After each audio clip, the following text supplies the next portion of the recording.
You've probably heard something like this before. Delaying Social Security gives you an 8% guaranteed return. Now, that sounds amazing, right? Well, the problem is, it's not true. In fact, it's not even close. In this video, I'm going to show you what's really behind that number and why the real return from delaying benefits looks very different than what most people think. A few days ago, I posted a video comparing what happens if you file at 62 versus 70 and how that decision impacts your portfolio over time. Now, a lot of the comments came in saying that it's crazy not to delay because it's like getting an 8% guaranteed return. And I totally get where that comes from.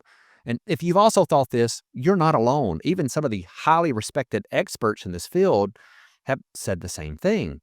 And I have to admit, I used to believe it too. I can actually remember saying this, in fact. But as I dug deeper, I realized the truth is very different. And understanding this difference is important because it changes how you see the trade-offs when you're deciding when to start your benefits. So I want to dissect this and show you the simple math behind these increases.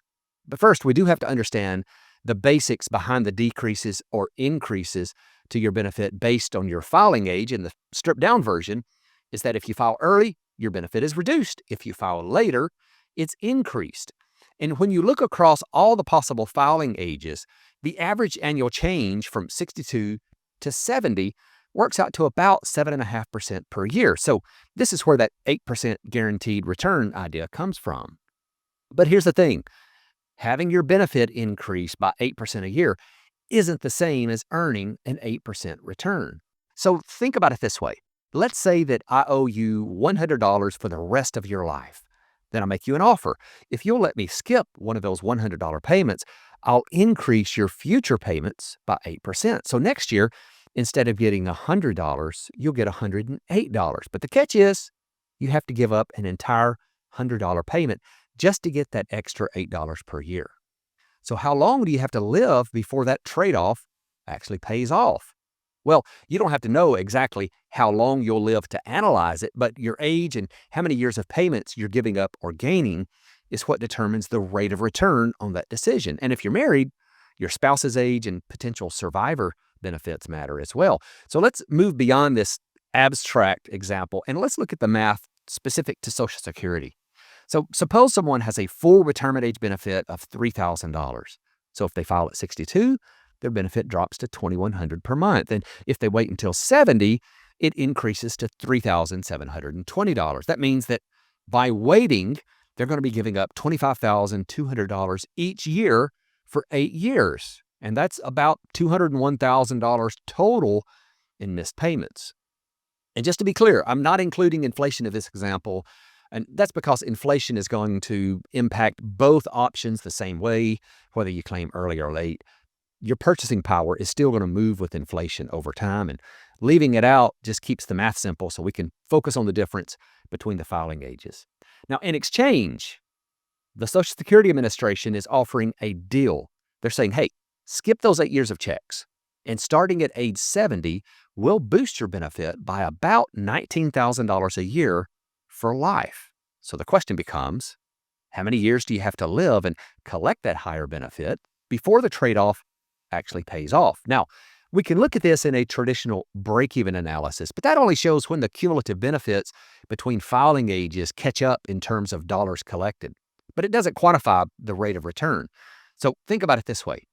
If it were an investment, by delaying, you'd be putting in $25,000 a year for 8 years because that's money you're not receiving, right?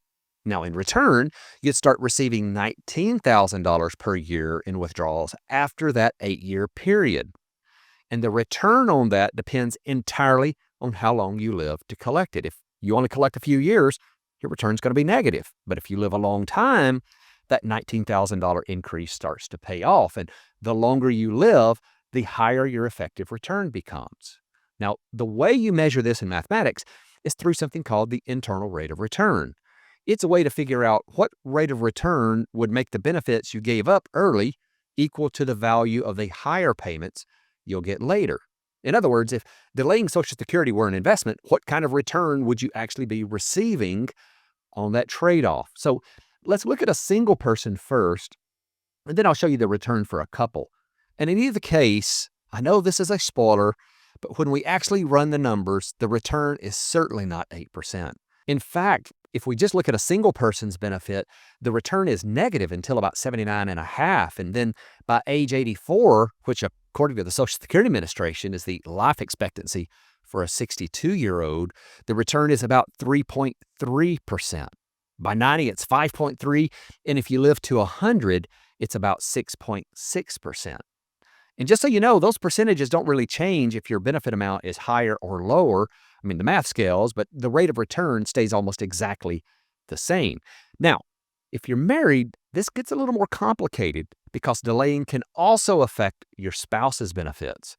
So, for example, a higher earning spouse who delays not only increases their benefit, but also raises the potential survivor benefit for their partner. So, for example, we'll use a couple where the higher earner had a full retirement age benefit of $3,000 and the low earner had a full retirement age benefit of $1,200. Now, in this case, we'll assume that the low earner files at 62 and the higher earner files at 70. That's just the typical split strategy that we hear a lot about.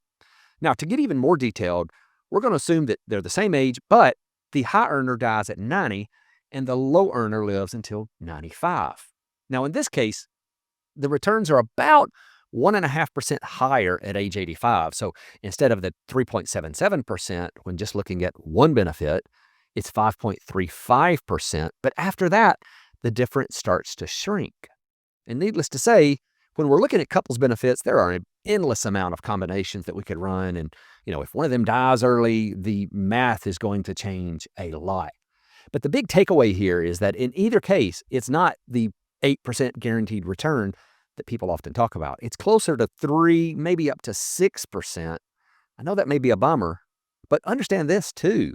On the positive side, that return is without any of the volatility or drama that comes from the stock market or interest rate fluctuations. The only catch is you have to live long enough for that return to become meaningful, and that's when delaying Social Security really starts to pay off. Now, it goes without saying that this analysis that we looked at today only looks at one part of the equation, the math behind delaying. But there's so many other factors that matter just as much when you're deciding how to file. You've got your health, your spouse's life expectancy, who's the higher earner, your need for income today, your tax situation's a big piece of that. All of those, though, play a big role in which strategy is going to make the most sense. For some, it's better to claim early and preserve those investments. For others, delaying can give you that long-term security that you need from both having a guaranteed income payment and a higher survivor benefit. The point is, as it always is that there's no single right answer, but understanding the real numbers behind the decision does help you make a choice that fits you better. Thanks so much for watching.